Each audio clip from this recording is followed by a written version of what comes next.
Assalamualaikum warahmatullahi wabarakatuh. Apa kabar anak-anak ibu kelas 9 semuanya? Semoga kalian dalam kondisi yang sehat, baik-baik saja, dan selalu bahagia ya. Amin.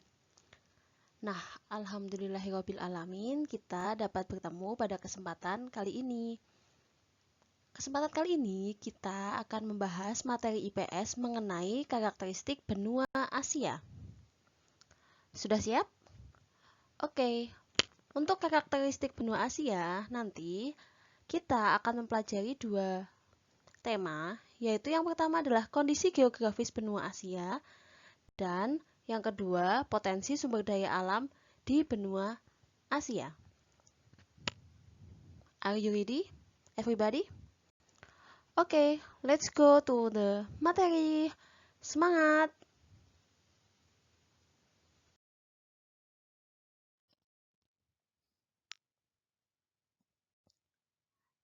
Materi yang pertama mengenai kondisi geografis benua Asia.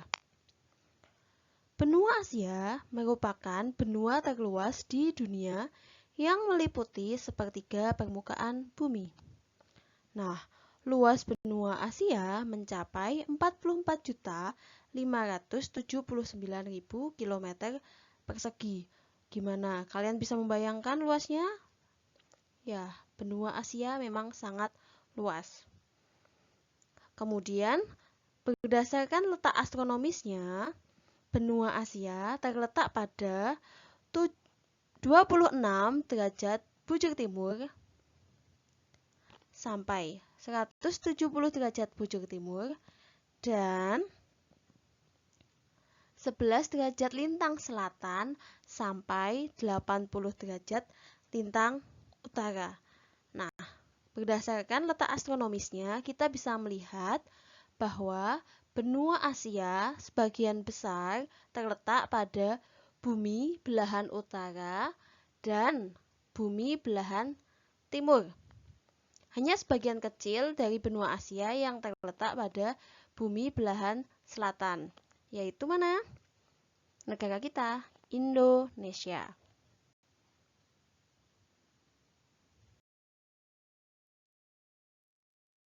Kemudian untuk batas-batas benua Asia, yang pertama, di sebelah utara kita berbatasan langsung dengan Samudra Arktik atau wilayah kutub.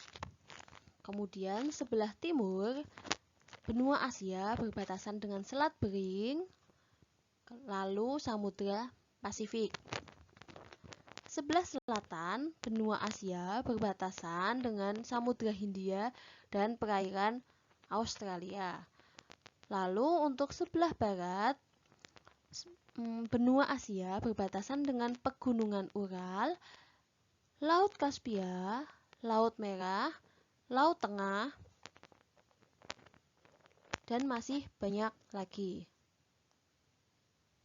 Berikut adalah batas-batas benua Asia. Diingat-ingat ya, jangan sampai kebalik arah mata anginnya. Nanti salah kalau kebalik, oke?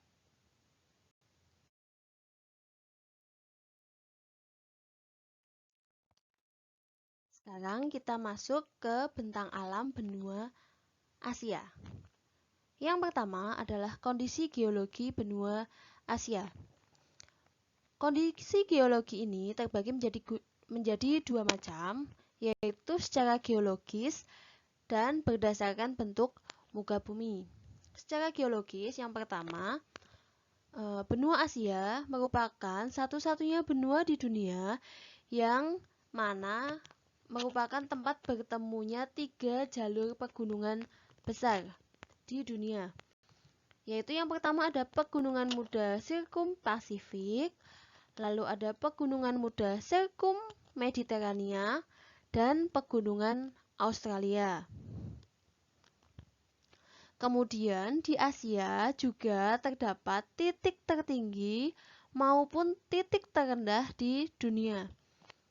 Titik tertinggi terdapat pada Pegunungan Himalaya, tepatnya yaitu Mount Everest.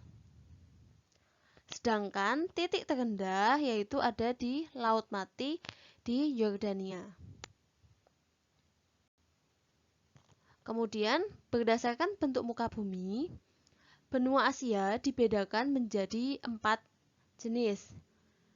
Yang pertama adalah pegunungan lipatan yang membujur dari Laut Tengah hingga ke Turki.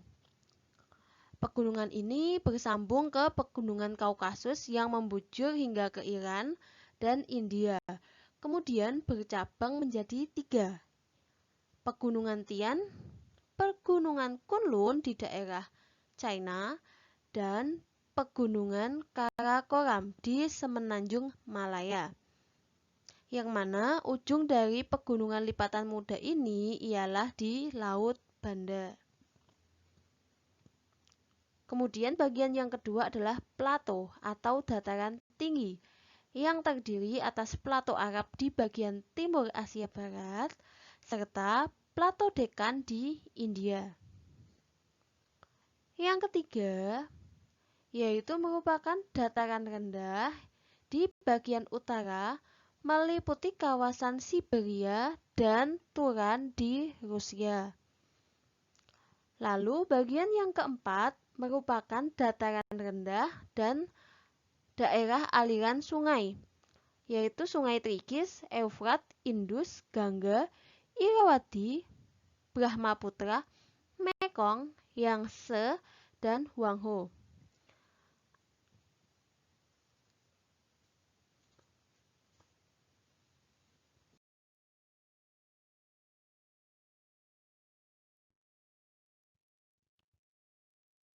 Untuk iklim di benua Asia terbagi menjadi 6. Yang pertama yaitu iklim tropis basah. Iklim tropis basah terletak pada 23 derajat 30 second lintang utara sampai 11 derajat lintang selatan. Untuk iklim ini memiliki ciri-ciri suhu yang tinggi dan lembab serta curah hujan yang tinggi.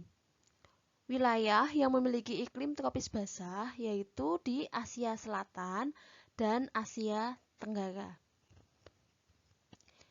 Iklim yang kedua yaitu subtropis basah yang terletak pada wilayah 23 derajat 30 second lintang utara sampai 40 derajat lintang utara. Iklim ini memiliki ciri-ciri perbedaan suhu yang sangat tajam dan memiliki 4 musim, yaitu musim dingin, musim semi, musim panas, dan musim gugur. Wilayah yang memiliki iklim subtropis yaitu adalah Asia Timur serta negara-negara di sekitar Laut Tengah. Kemudian, iklim sedang yaitu terletak pada 40 derajat lintang utara sampai 66 derajat 30 second lintang utara. Pada iklim ini, yaitu iklim yang merupakan perpaduan antara iklim subtropis dengan iklim kutub, terletak di kawasan Mongolia. Iklim yang keempat yaitu iklim kutub, terletak pada 66 derajat 30 second lintang utara dan 90 derajat sampai 66 derajat 30 second lintang utara sampai 90 derajat lintang utara, yaitu pada kawasan Asia Utara atau Siberia yang terletak di negara Rusia. Kemudian iklim yang kelima yaitu iklim kontinental. Iklim ini memiliki ciri-ciri yaitu pengaruh yang sangat kuat dari daratan, terletak di sekitar Gurun Gobi dan pedalaman benua. Dan yang terakhir adalah iklim gurun, yang mana pada iklim ini memiliki ciri-ciri perubahan suhu yang berubah-ubah dengan cepat serta curah hujan yang sangat rendah. Terdapat pada wilayah Asia Barat dan Timur Tengah.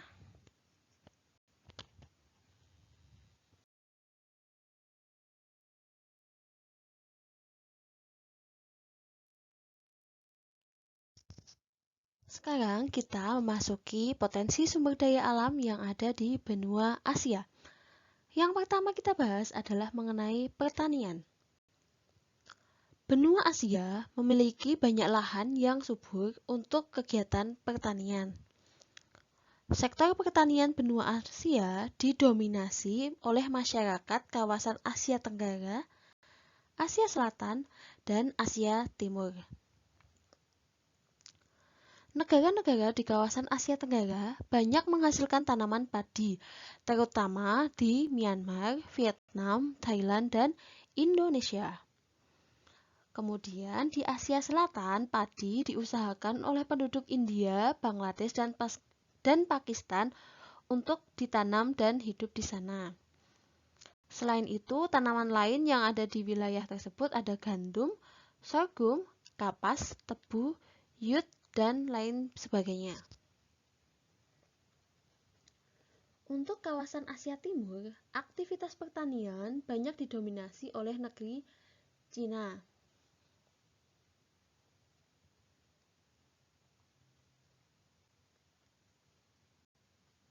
Kemudian, tanaman gandum banyak diproduksi di Rusia, Kazakhstan, Kirgistan, Tajikistan, dan Turkmenistan. Untuk wilayah Asia Barat, kebanyakan masyarakat di sana menanam tanaman kurma, kopi, dan gandum. Selain tanaman yang sudah disebutkan tadi, ada beberapa tanaman yang ditanam oleh masyarakat Asia, yaitu ada tanaman teh, tembakau, kapas, tebu, kelapa, dan buah-buahan yang mana dimanfaatkan oleh masyarakat Asia untuk memenuhi kebutuhan hidup mereka, baik untuk kebutuhan sendiri, untuk dimakan maksudnya, atau untuk memenuhi kebutuhan ekonomi mereka, dijual baik ekspor ataupun impor, seperti itu.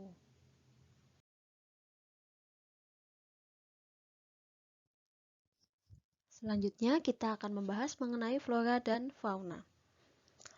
Persebaran flora di benua Asia sangat dipengaruhi oleh iklim di kawasannya. Hutan hujan tropis banyak terdapat di kawasan Asia Tenggara dan Asia Selatan, yang mana pada kawasan tersebut akan ditemukan tanaman kayu, perkebunan, dan buah-buahan yang sangat bernilai tinggi yang terdapat pada kawasan tersebut. Kemudian, di daerah subtropis terdapat hutan musim. Di daerah iklim sedang terdapat hutan yang memiliki daun seperti jarum. Kemudian di daerah yang relatif kering terdapat padang rumput seperti di Asia Tengah. Dan di dataran Siberia yang memiliki iklim dingin terdapat tundra atau padang rumput di daerah bersalju, kemudian ada lumut dan taiga. Taiga ini merupakan mirip dengan tundra. Kemudian di benua Asia juga kaya akan fauna yang dapat dimanfaatkan oleh manusia, yang mana kita bisa menyebutnya dengan fauna ternak, yaitu ada sapi, kerbau, kuda, domba, unta, ayam, dan lain sebagainya. Kemudian di benua Asia juga terdapat fauna liar seperti rusa, beruang kutub, singa laut, rubah, gajah, badak, kera, harimau, antilop, dan masih banyak lagi hewan-hewan liar yang terdapat di Asia. Selain hewan ternak dan juga hewan liar, terdapat juga hewan-hewan yang dilindungi, seperti komodo yang terletak di Pulau Komodo di Indonesia. Kemudian ada harimau putih di India dan panda di China.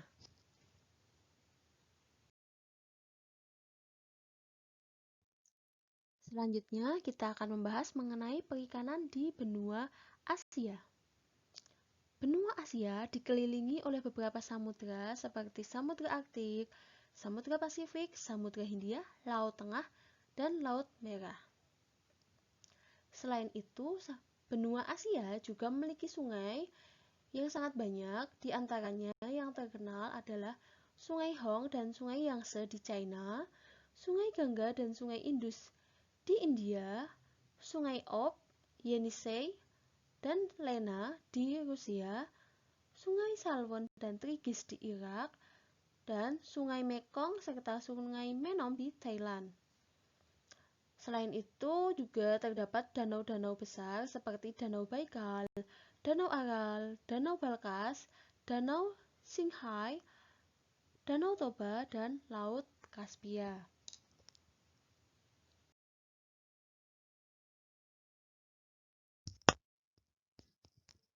Dengan melihat perairan yang terdapat di Asia, baik itu perairan di darat maupun perairan di laut yang sangat luas, maka dapat dipastikan bahwa terdapat bermacam-macam ikan sebagai komoditas ekspor maupun kebutuhan sehari-hari di benua Asia.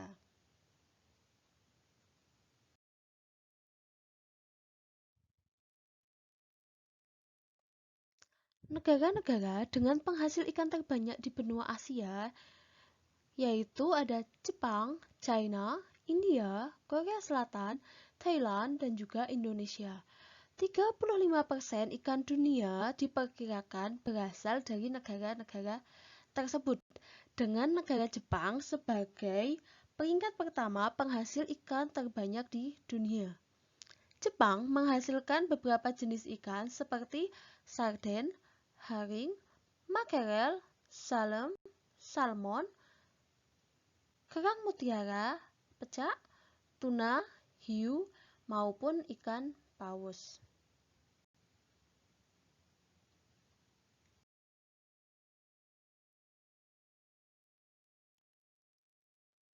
Selanjutnya mengenai pertambangan di Asia. Benua Asia cukup kaya akan sumber daya mineral dan sumber daya energi, terutama untuk minyak bumi dan gas alam.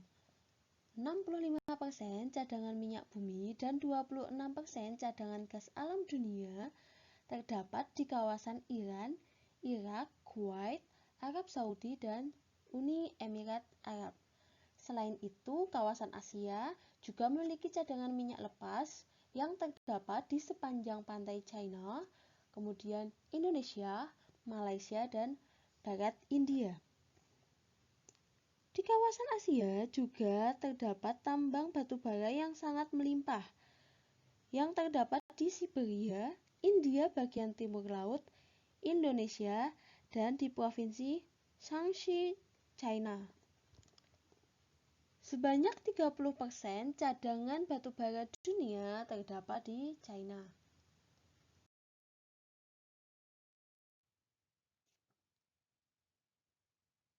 Di kawasan Turki terdapat logam kromium, kemudian logam timah dapat ditemukan di kawasan Malaysia serta Indonesia. Besi dan mangan di kawasan India, bauksit di Indonesia, berlian di Siberia, batu safir dan batu rubi di Asia Selatan dan Asia Tenggara, serta masih banyak lagi logam-logam mulia seperti emas, perak, kemudian uranium, tembaga, seng yang terdapat di benua Asia.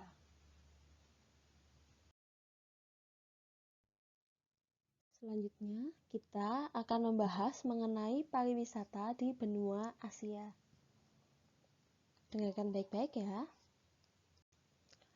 Benua Asia mempunyai sebagian tempat wisata dengan gedung pencakar langit yang tinggi, pulau-pulau terpencil yang indah, pantai-pantai yang menakjubkan, cagar-cagar budaya yang menawan, dan beragam kesenian. Salah satu objek wisata itu adalah Bali di Indonesia. Bali dinilai sebagai kawasan seribu candi yang menawarkan sejuta keunikan alam, budaya, dan kuliner. Sumber daya alam dari sektor pariwisata di benua Asia lainnya juga ada seperti Pulau Boracay di Filipina yang terletak di sebelah selatan Pulau Luzon dan termasuk destinasi wisata terfavorit karena memiliki pantai yang putih dan bersih. Di Vietnam terdapat Pulau Phuoc yang menjadi bagian dari daftar tempat tujuan wisata populer di Asia. Di Thailand, wisatawan akan menemukan sejumlah kuil kuno Buddha, patung Golden Buddha, dan wisata kuliner seperti di Bangkok. Selanjutnya, Korea Selatan sering dikunjungi wisatawan karena menjadi salah satu ikon fashion dan industri musik. Juga terdapat kota-kota kuno dengan istananya seperti Istana Gyeongbok. Demikian juga dengan negara Jepang yang menawarkan wisata di kota Tokyo dan kota-kota lainnya yang modern. Sejumlah kuil kuno yang menawan, terawat, dan bersih, serta wisata kuliner dengan bermacam-macam makanan khas. Wisata dengan gedung-gedung tinggi dan objek wisata modern terdapat juga di Hong Kong dan Singapura. Begitu pula China yang banyak menarik wisatawan dengan keberadaan tembok besar China yang memanjang membelah bukit, juga beberapa situs sejarah terkenal lainnya seperti Lapangan Tiananmen dan Kota Terlarang. Jadi, tertarik untuk mendatangi tempat-tempat wisata di Asia? Siapa yang tertarik? Ayo nabung dari sekarang, siapkan dana dari sekarang supaya kita bisa berkeliling benua Asia dan juga berkeliling dunia. Tentunya tetap jaga kesehatan ya.